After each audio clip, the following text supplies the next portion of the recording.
Dan saya juga setuju. Harus tunggu dulu, aku mau jawab.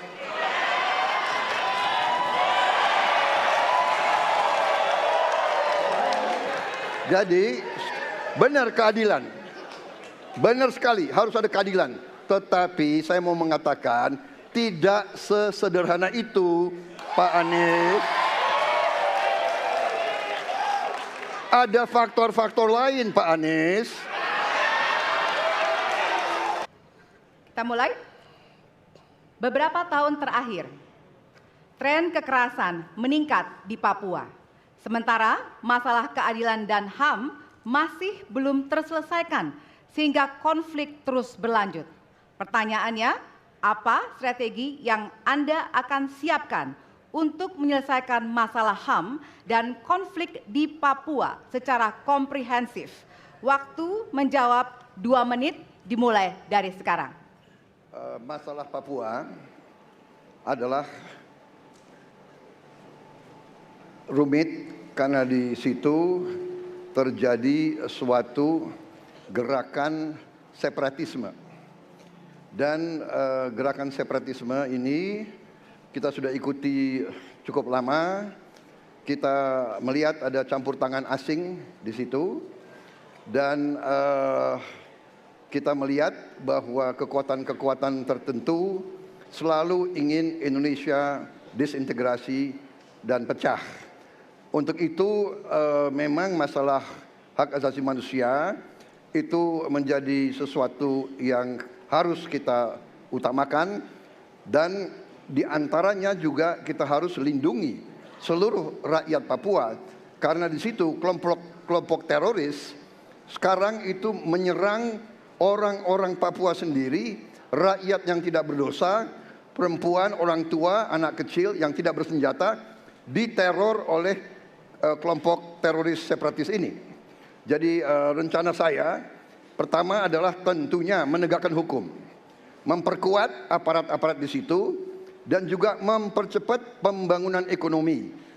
Dan Presiden Joko Widodo adalah presiden di Republik Indonesia yang paling banyak ke Papua. Paling banyak ke Papua.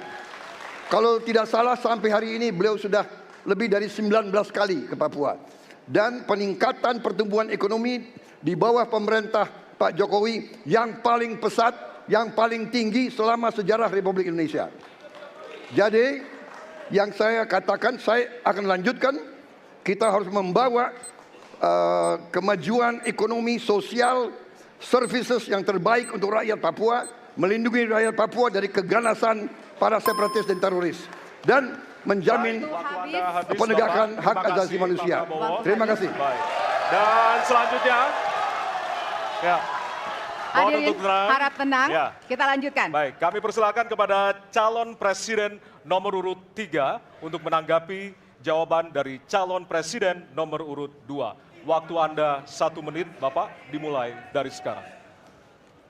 Terima kasih, tapi menurut saya rasanya tidak cukup, Pak Prabowo. Karena dialog menurut saya menjadi sesuatu yang penting. Agar seluruh kekuatan yang ada di sana, seluruh kelompok yang ada di sana bisa duduk bersama untuk menyelesaikan itu. Itu menurut saya roots masalahnya. Pertanyaan saya simpel saja. Apakah Bapak setuju dengan model dialog yang saya tawarkan itu? Terima kasih. Saya setuju. Terima kasih. Baik. Baik. Bapak Prabowo, saya mau jawab dulu. Saya mau jawab. Waktunya Bapak merespon nanti setelah mendengarkan jawaban ataupun tanggapan dari paslon nomor 1. Atau terima kasih atas pengertiannya. Harap tenang, harap tenang, harap tenang hadirin, kita akan lanjutkan. Baik, selanjutnya kita akan lanjutkan dengan mempersilakan calon presiden nomor urut 1 untuk menanggapi jawaban calon presiden nomor urut 2. Waktunya 1 menit dari sekarang. Masalahnya bukan kekerasan. Karena ketika bicara kekerasan di Jakarta aja ada 3 pandangan. Ada yang menganggap ini terorisme, ada yang menganggap ini separatisme, ada yang menganggap ini kriminal. Di kita aja di Jakarta ada perbedaan pandangan. Apa masalah utamanya? Masalah utamanya adalah tiadanya keadilan di tanah Papua. Itu masalah utama. Oke? Jadi tujuannya bukan semata-mata tentang mentiadakan kekerasan. Karena damai itu bukan tiada kekerasan, damai itu ada keadilan. Itu prinsip utamanya. Nah, jadi caranya bagaimana? Satu, atas semua peristiwa pelanggaran HAM yang terjadi, dilakukan tindakan penyelesaian hingga tuntas. Oke? Yang kedua, mencegah terjadinya pengulangan dengan memastikan semua yang bekerja di Papua memahami bahwa yang harus dihadirkan bukan tidak ada kekerasan, tapi keadilan. Yang ketiga, melakukan dialog dengan semua secara kopartisipatif. Terima kasih. Baik, terima kasih. Terima kasih. Dan selanjutnya kami persilakan kembali kepada calon presiden nomor urut 2 untuk merespon tanggapan dari kedua calon presiden lainnya, dan waktu Anda 1 menit Bapak, dimulai dari sekarang. Benar, saya sangat setuju. Kita harus ada pendekatan dialog. Benar, ya. Dan saya juga setuju. Harus. Tunggu dulu, aku mau jawab.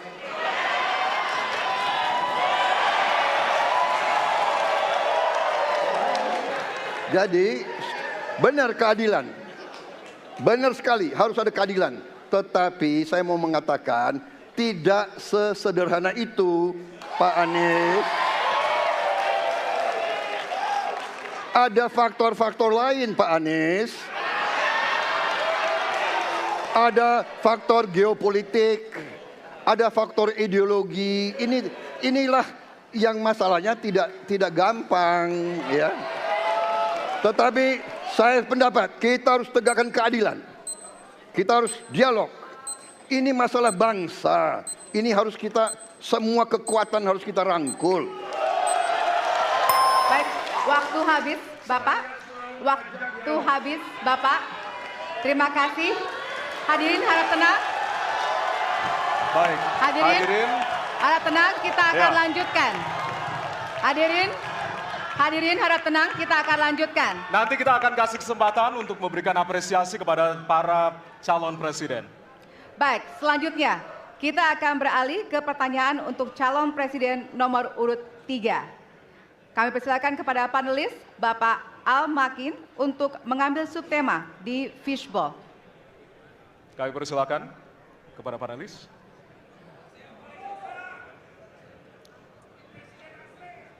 Ya, dibuka Silakan. terlebih dahulu, Pak.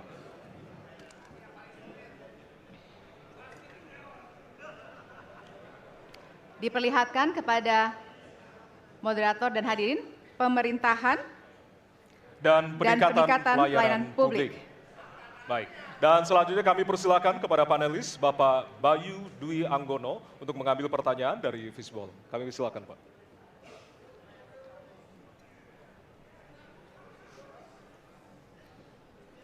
Bisa ditunjukkan amplop C. Amplop C untuk pemerintahan dan peningkatan pelayanan publik. Baik, untuk calon presiden nomor urut 3. Pertanyaannya adalah tema pemerintahan dan peningkatan pelayanan publik. Pertanyaan dari huruf C. Kita lihat bersama, Bapak Ibu sekalian, amplop juga masih disegel. Kita akan buka.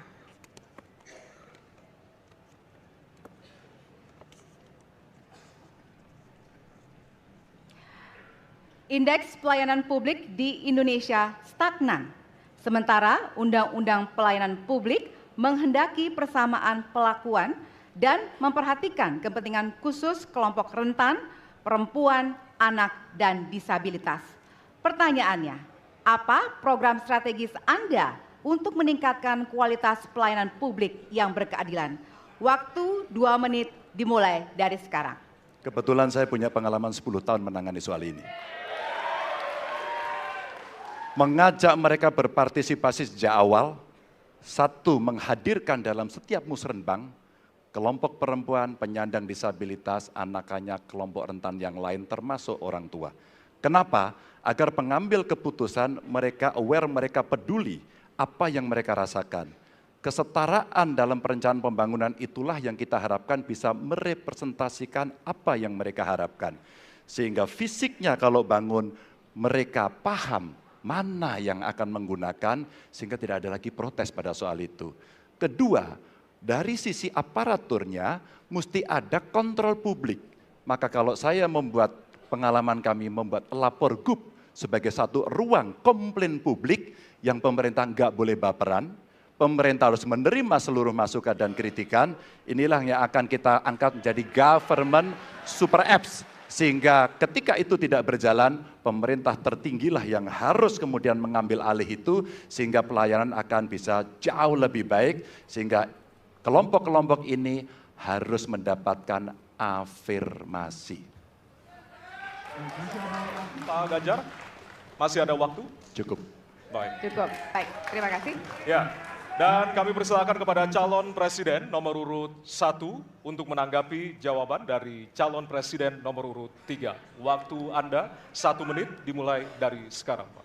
Prioritaskan pada pelayanan mereka yang rentan. 1, penyandang disabilitas. 2, perempuan, terutama ibu hamil. 3, anak-anak dan lansia. Itu prioritas. Kemudian pelayanannya. Buatkan pelayanan yang transparan dan terukur. Pelayanan pemerintah itu tidak ada yang baru. Semua yang dilayani pemerintah itu hal yang berulang. Jadi kalau disebut masalah itu pasti pernah terjadi sebelumnya. Pasti berulang. Lalu apa yang dikerjakan? Kami buat ketika dulu di Jakarta namanya Jaki. Jaki adalah sebuah super apps yang membuat setiap pelayanan ada ukurannya. Contoh, bila lapor pohon tumbang, maka kami memberikan arahan kepada jajaran berapa jam harus beres. Ketika dikatakan ada laporan tentang peristiwa X, maka berapa waktunya harus beres. Semua ukuran pelayanan dibuat transparan. Lalu publik yang melapor tahu persis, saya lapor kapan, harus selesai kapan. Dengan begitu standarisasi akan bisa terjadi. Terima kasih. Baik. Terima kasih atas tanggapannya. Silahkan kepada calon presiden nomor urut 2 untuk menanggapi jawaban calon presiden nomor urut 3. Waktunya 1 menit dari sekarang. Menurut pandangan saya, kelompok rentan itu juga termasuk para petani dan nelayan.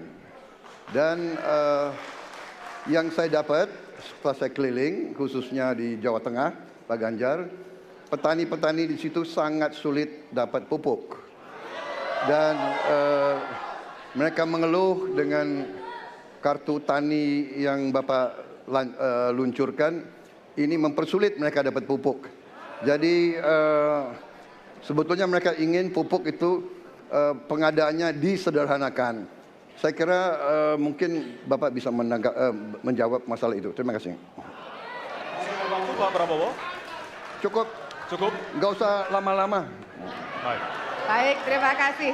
Dan selanjutnya kami persilakan kepada calon presiden nomor urut 3 untuk merespon tanggapan dari kedua calon presiden lainnya. Waktu Bapak 1 menit dimulai dari sekarang.